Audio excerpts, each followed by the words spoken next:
Es importante reconocer cuánto han cambiado las cosas en los últimos años. Sin embargo, también es importante darnos cuenta que habiendo cosas que han debido de cambiar, no han cambiado para ver si es que podemos cambiarlo. Y una de las cosas que no han cambiado en el Perú es la alarmante cifra de corrupción que existe a nivel general. Alfonso Quirós, en su tan mentado libro Historia de la corrupción en el Perú, dice de la corrupción que constituye un fenómeno amplio y variado, que comprende actividades públicas y privadas. No se trata tan solo del saqueo de los fondos públicos por parte de unos funcionarios corruptos como usualmente se asume. La corrupción comprende el ofrecimiento y la recepción de sobornos, la malversación y la mala asignación de gastos y fondos públicos, la interesada aplicación errada de programas y políticas, los escándalos financieros y políticos, el fraude electoral y otras transgresiones administrativas, como el financiamiento ilegal de partidos políticos en busca de extraer favores indebidos, que despiertan una percepción reactiva en el público. A propósito de esto, se ha publicado recientemente el libro Justicia a la Venta, del autor venezolano Pablo Sánchez Nassif. Y el libro aún no está disponible en librerías peruanas, pero sí está disponible el primer capítulo en la internet.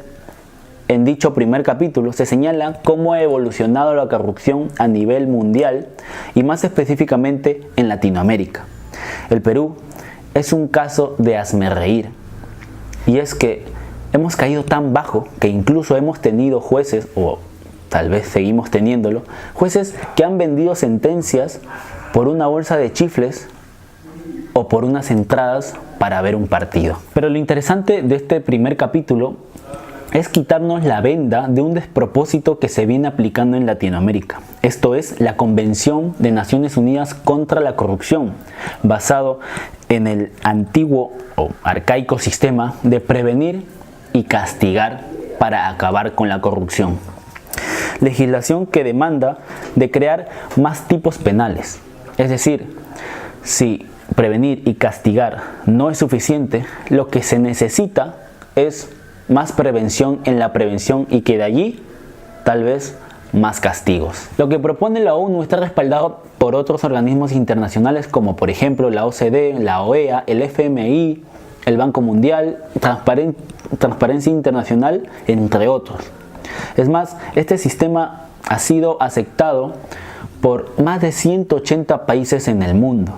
Sin embargo, este sistema contra la corrupción no ha logrado disminuir la corrupción en el mundo. Parece que prevenir y castigar no funciona del todo, o al menos de eso podemos dudar, ya que en Transparencia Internacional no se registra un decrecimiento de la corrupción. Por el contrario, lo que hay es un mantenimiento de la corrupción y en el peor de los casos, su aumento. En el caso de la región latinoamericana, un ejemplo son México y Colombia, países que han suscrito esta Convención de las Naciones Unidas contra la Corrupción, y sus resultados son aún peores, es decir, ha aumentado la corrupción. En el caso de Chile, país acusado por la OCDE de ser el país con la peor legislación anticorrupción, ya que no han aplicado el programa anticorrupción de la Convención, es el país con menos corrupción en Latinoamérica.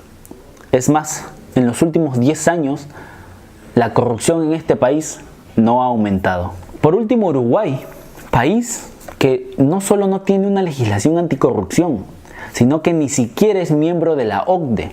Este país ha logrado disminuir su corrupción. Entonces es importante analizar la realidad, llegar a conclusiones y contrastarla con otros pareceres.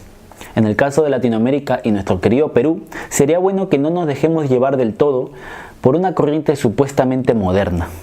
Hay que ser serios y audaces para poder pensar por cuenta propia. Soy Keystar para Abogando TV.